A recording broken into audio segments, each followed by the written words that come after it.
Some very important terms in international relations have been discussed in the previous lecture.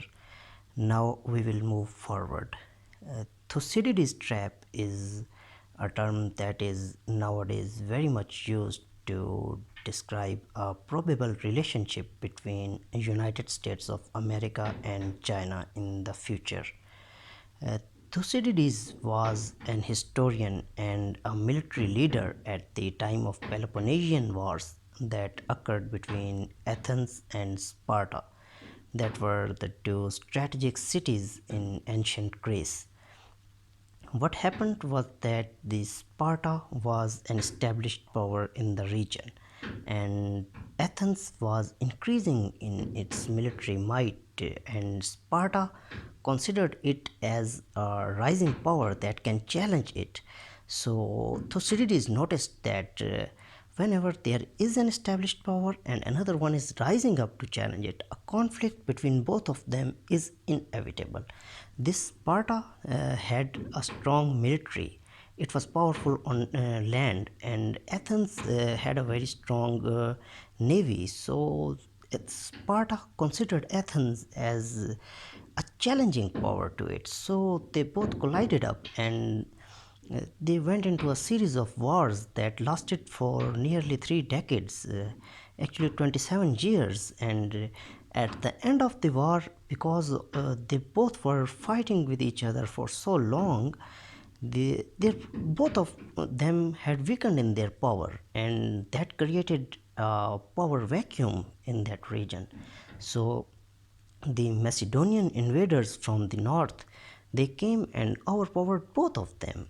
So this Thucydides trap is very much real, and very influential scholars of international relations like Graham Allison and John Mearsheimer endorses Thucydides trap can revive between USA and China.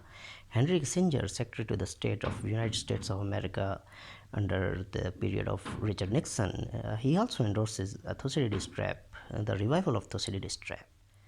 Now, this Thucydides trap is used to describe a relationship between United States and China, that United States is an established power in the whole world.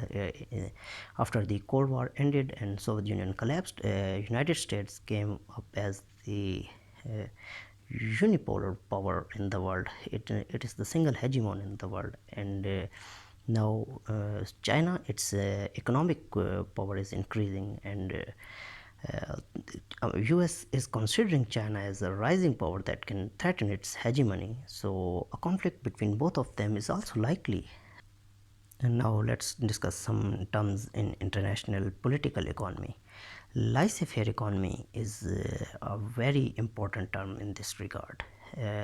Laissez faire economy dates back to Adam Smith, who gave the concept of an invisible hand.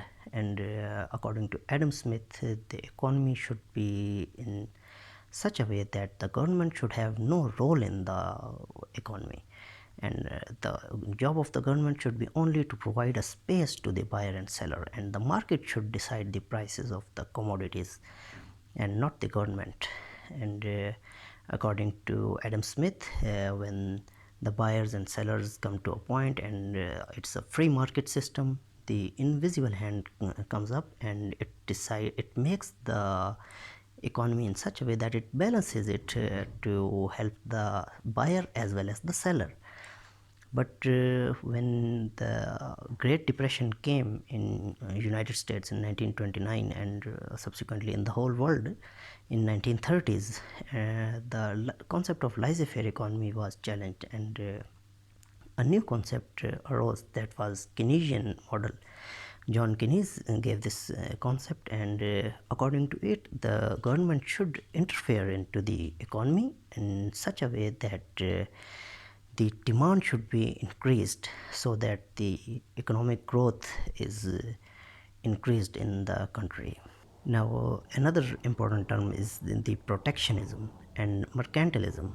Protectionism is this, that the Government interfere into the economy in such a way that it helps the newborn industries, and it basically protects the domestic industries, and the imports are decreased and the exports are increased.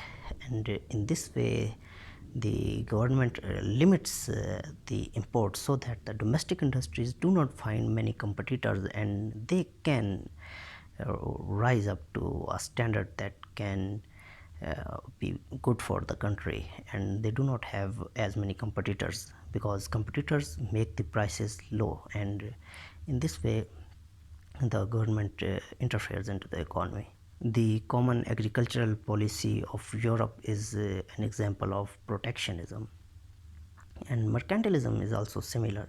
In basically mercantilism justified the loot and plundering of resources from the colonies, and according to mercantilism the imports are reduced and exports are increased in such a way that the colonies basically were used to make benefit for the home country, and the resources were taken from the colonies, they were uh, made to be transported to the home country, and they were made turned into products that were sold at a high price, so the cost of import was lesser and the export was higher, and it benefited the home country. Contrary to the laissez-faire economy concept of Adam Smith, there is another concept that was proposed by Jeremy Bentham. It is utilitarianism. Utilitarianism basically states that we should go for the greatest good for the greatest number of people, and in utilitarianism the rights of some people can be compromised in order to benefit most of the people, and utilitarianism has been criticized many times, but this still is an important concept in international political economy. We all know about globalization. The world is becoming virtually shorter, and the countries have more and more trade, and the concept of interdependence is rising up. That is, the countries that are good in one thing export those things, and the other countries import these things, and this is interlinked with the concept of David Ricardo, that is the comparative advantage theory.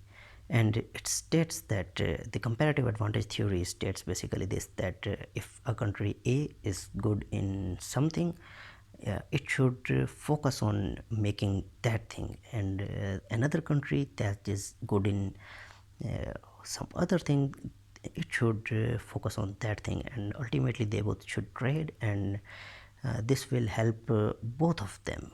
And but this concept ignores the cost of transportation and things like that, but overall this is a very good concept in international political economy. This interdependence or interconnectedness is the core, or it is at the heart of globalization. It has helped the world very much to globalize, and multinational corporations and international organizations, in addition to the states, they all have worked together to help the globalization increase. Another term that is very much used nowadays is populism. What is populism? It basically targets the populist desires of the public, and leaders usually use those rhetorics that are welcomed by the public, and while using those rhetorics the ends are ignored. They are used for temporary benefits, but this populism is a threat to democracy in such a way that the leaders of the countries, they gain some benefits momentarily, but that may not be good in the long run. One word that is very frequently used in international relations in all the theories, that is anarchy. Anarchy is basically the absence of a central government, and we know that in the world there is no central government, there is no world police, and states hence are anarchic.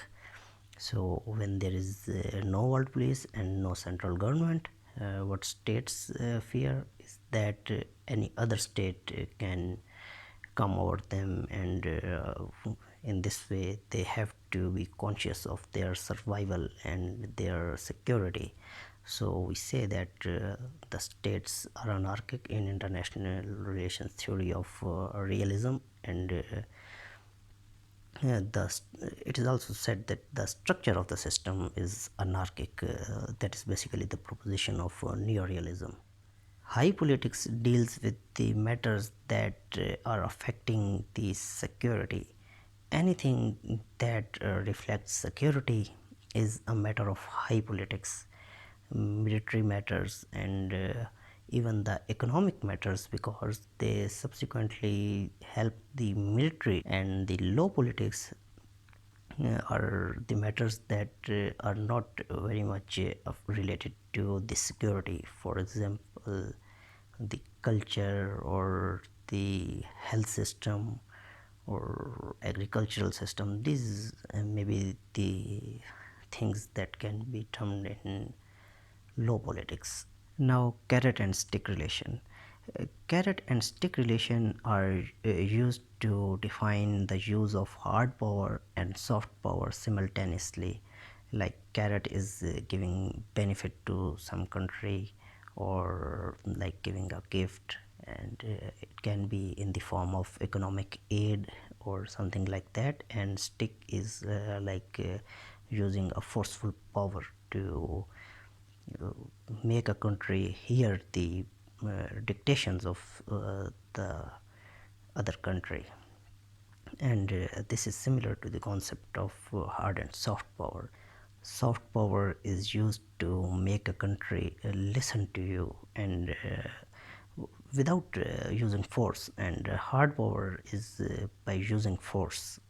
So they both are used to dictate policies to the country that can benefit you. Another concept in this regard is gunpowder diplomacy. It is used against a state of proportionally lesser power, and it is used by naval force, like by bombarding another state's naval fleets or by blockading in them. And this gunpowder diplomacy was first used by James Monroe when he uh, took the United States into an era of splendid isolation. He told the European states that they should not interfere into the domestic affairs of America, and he told that if the Latin American states are attacked or their domestic affairs are threatened by European states, that would not be considered a peaceful gesture by United States, and this was a gunpowder diplomacy by USA. Now, finally, we discuss wars. By the way, wars in international law are those in which the diplomatic relations are cut off. But in international relations, we consider armed conflicts as war also. So, types of armed conflict or wars are hegemonic wars. These are also called total wars. Hegemonic wars or total wars are those in which the big powers collide with each other, alliances are made, and they are fought to have the hegemony of the world, like World War One or World War Two. They are called the hegemonic or total wars. Now, the second category of wars or armed conflict is total wars. They are fought between states, individual states, a war between Pakistan and India, or North Korea and South Korea maybe, or wars like that in which few states are involved, and they are not fought to have the hegemony of the world. Another type of war is the civil war. Civil wars erupt when part of the country or a few groups, they stand against the state. So the civil wars are fought within a state, they are not fought with outside force. And another type is guerrilla war. Guerrilla war is that in which the armed group rises up, but they are like hidden. They come forward and attack the state machinery, and then they go hidden again. So they are difficult to fight for the militaries. Hybrid wars is a new concept, and they are now being fought at many places. Hybrid wars are also sometimes called proxy wars, and they are fought with narratives. Media is used, and they by the hybrid wars, the state refrains from attacking militarily, but they try to weaken the roots of a country, and in this way they can triumph over the other country.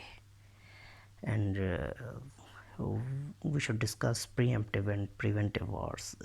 Preemptive war is that in which a state fears that another state may attack you, so they prepare first, and then they attack the other state before the other state has attacked. So they are called preemptive war because they take preemptive measures to make their security.